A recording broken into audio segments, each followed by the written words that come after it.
La bactériologie clinique et la bactériologie médicale, technique usuelle. La bactériologie clinique qui nous oriente sur la physiologie, ok, l'historique. Vous savez, la bactériologie clinique vous oriente sur l'historique, la physiopathologie de toutes les classes de bactéries d'intérêt médical. Elle vous donne les détails selon la classe de bactéries, son histoire, quand est-ce qu'on a découvert la bactérie, n'est-ce pas? Sa physiopathologie, ses caractères d'identification, sa classification, vous voyez? Et ensuite, elle vous donne son épidémiologie associée à son habitat. Et bien évidemment, on vous donne des détails sur son pouvoir pathogène. Et sans oublier les méthodes diagnostiques. Ce premier manuel de bactériologie clinique vous donne des perspectives profondes selon les classes des bactéries, d'orientation sur la maîtrise, n'est-ce pas, de la physiopathologie de ces bactéries dans notre environnement et qui peuvent affecter l'être humain, les gars. Le second manuel ici, en bactériologie médicale technique usuelle, vous donne la démarche complète, détaillée et absolue sur l'analyse bactériologique des produits biologiques et ou pathologiques. Oui, oui, oui. Voilà la perspective qui va initier cette nouvelle séance de présentation des documents de référence que nous avons initié très récemment. Et crois-moi, mon frère, tu vas choquer un fort pourcentage de compétences.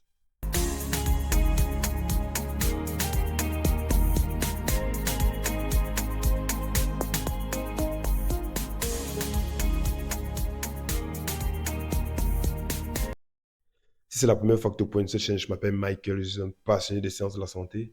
Et sur cette chaîne, avec tant de collaborateurs, nous partageons tant de savoir pour la santé. Alors, si ta santé te passionne, mon frère, n'oublie pas de nous rejoindre dès à présent et de choquer un fort pourcentage de compétences.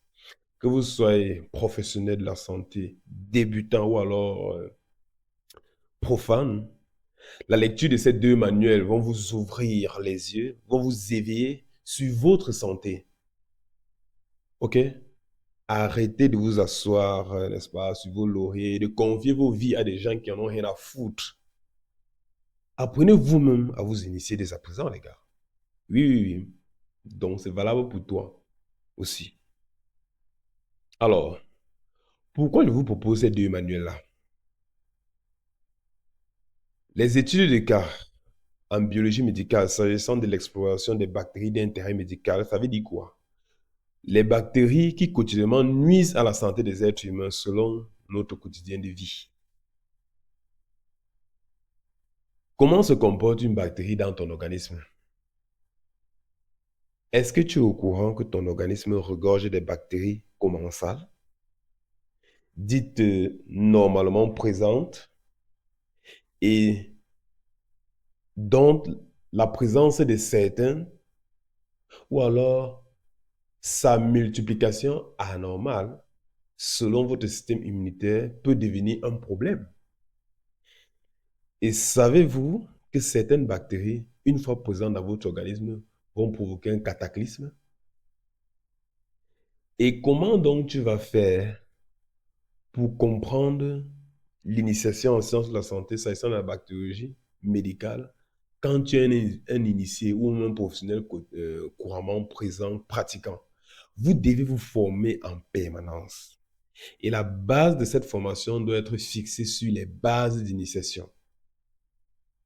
Si vous ne comprenez pas la bactériologie clinique, la physiopathologie des germes, dépendamment des classes, que ce soit les cocci, n'est-ce pas, les bacilles, cocci-gram positif, cocci-gram négatif, et j'en passe s'agissant des germes, les staph, les strep, ok, Neisseria, et tant d'autres, les enterobactéries, les gars, Vous allez aller travailler en bactériologie technique comme des automates. Parce que dans la bactériologie médicale, en technique usuelle, dans ce second manuel ici, on vous donne ici la démarche de l'examen bactériologique d'un produit pathologique. Comment est-ce que tu procèdes en milieu de laboratoire pour faire ces mystères, pour faire ce diagnostic? Oui, oui, oui. Voilà un manuel de plus de 600 pages. Aïe, aïe, aïe. 600 pages de savoir. Et il y a des incompétents ici, ce qui se permet de dire que nous devons être brefs. Regarde toi-même la densité de ce manuel. Donc, si tu trouves que ce savoir n'est pas pertinent, ce que nous partageons n'est pas pertinent, mon frère, passe. Si tu arrives jusqu'ici, sache que tu en vaux la peine et que c'est important. OK? Nous ne sommes là que pour ceux-là qui sont passionnés. Si tu n'es pas passionné, mon frère, ne reste pas là. Et j'insiste pour ceux-là qui demandent des études de cas, qui rencontrent encore des difficultés à poser un diagnostic au laboratoire en bactériologie, identification des germes. Les gars, si vous ne comprenez pas la physiologie de l'organisme humain et des germes, vous n'allez jamais réussir. Jamais. Vous allez continuer à être des professionnels automates au service du système. C'est-à-dire quelqu'un qui fait ce qu'il faut faire. Il ne sait pas pourquoi il fait seulement. On a dit monter, on dit dessin, il dit ça. Or, en santé, ce n'est pas carré, les gars. Donc, ce second manuel, maintenant, quant à lui, il vous donne la démarche. La préparation de votre sujet, le prélèvement, ok, la phase analytique, la phase post-analytique. Tous ces détails-là sont abordés dans ce manuel. Voilà un peu à quoi ressemble le schéma de l'examen bactériologique d'un produit pathologique. Et bien après, nous allons partager avec vous nos procédures.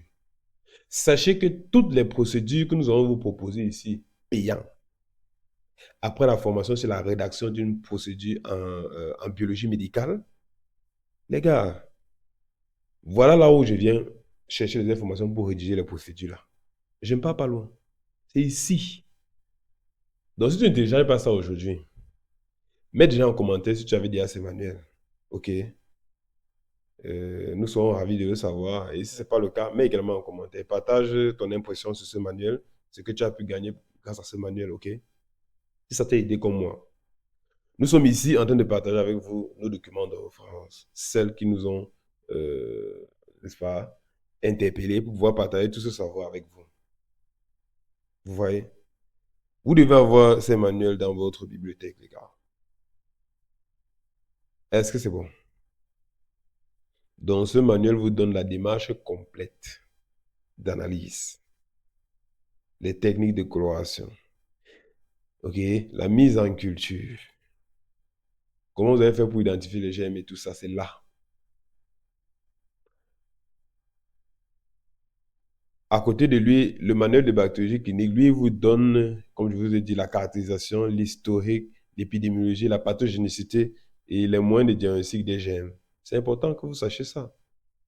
Quand on va te demander, par exemple, ou alors quand on va engager l'exploration, n'est-ce pas, du système reproducteur de l'être humain, si vous ne comprenez pas, si vous n'avez aucune idée sur les germes qui y vivent naturellement au quotidien et ceux qui viennent troubler, c'est mort, les gars. C'est mort. Donc voilà deux grands manuels de bactériologie. Pour moi-même, je pense que c'est même tout ici. Si vous étudiez les deux manuels-ci là, la bactériologie ne va plus jamais te déranger. Arrêtez d'aller dans des laboratoires et c'est-à-dire que vous allez juste vous concentrer sur ce qu'on vous transmet là-bas. On va vous dire montez, faites ceci, faites cela. Rares sont ces professionnels-là qui partagent avec vous les deux manuels-ci là. Et ce n'est qu'un extrait, il y en a d'autres. Vous voyez? Les autres ne vont pas vous montrer ça. Or, vous devez avoir accès à ça. Avant d'aller au laboratoire, vous devez connaître ce qui s'y passe. C'est tout. Hmm? C'est important que vous ayez ça avant qu'on engage les études de cas. Parce qu'il y a des notions que je ne vais pas revenir dessus, je ne vais pas expliquer. Je vous donnerai seulement la référence quand je vais parler de la pathogénicité des staphes. Par exemple, pour l'identification et la caractérisation des staphes dans les produits pathogènes tels que les PCV, les liquides de ponction et autres. Les gars, je vais juste vous dire, référez-vous au manuel de bactériologie clinique. Point barre. Ça sera à vous d'aller là-bas télécharger ça si vous n'avez pas fait. OK? Donc, on va arrêter ici, les gars. On va arrêter là. Vas-y, rejoins le forum Telegram ou alors vous allez en description des vidéos. Vous allez en description des vidéos, OK? Quand il dit description des vidéos, j'espère que vous comprenez ce que ça veut dire. Voilà la description des vidéos ici, là. Vous allez là. Et puis vous allez cliquer sur les liens là-bas pour télécharger vos manuels. Et on ne va pas s'arrêter là. Nous avons au moins une centaine de documents à partager ici avant d'engager les études de cas. Du moins, il y a un certain nombre que je dois partager. Donc, restez connectés. Et certains manuels également sont présents sur notre plateforme ici, sur Chariot. Tenez-vous tranquille. Tous les prix que vous voyez ici, ce sont des prix dérisoires. Vous allez juste payer les frais que nous avons dépensés pour pouvoir héberger toutes ces formations ici. Parce que certains sont accessibles uniquement à nos abonnés membres ou alors à nos membres. Vous voyez, ceux qui ont rejoint la communauté. Parce qu'une formation normale de biologie médicale, vous-même vous connaissez combien vous payez dans vos établissements pour pouvoir vous former en biologie médicale. Je ne vais pas raconter ça ici. Aucune formation ne coûte 5 000. Aucune. Ça ne sont même pas des prix, ça c'est pour vous aider. Donc vous restituez juste les frais que nous avons dépensés pour pouvoir héberger ces formations ici-là. Pour une formation complète, approfondie, vous devez nous rejoindre sur le terrain et souscrire, hein, aux vrais frais. Oui, oui, oui. Voilà. Donc, vous allez venir également ici pour télécharger tous vos manuels et avoir accès aux formations que vous n'avez pas accès sur YouTube, dépendamment du contexte où vous vous trouvez. Ceci étant dit, on va donc arrêter ici. Et à très bientôt, les amis, pour une prochaine perspective.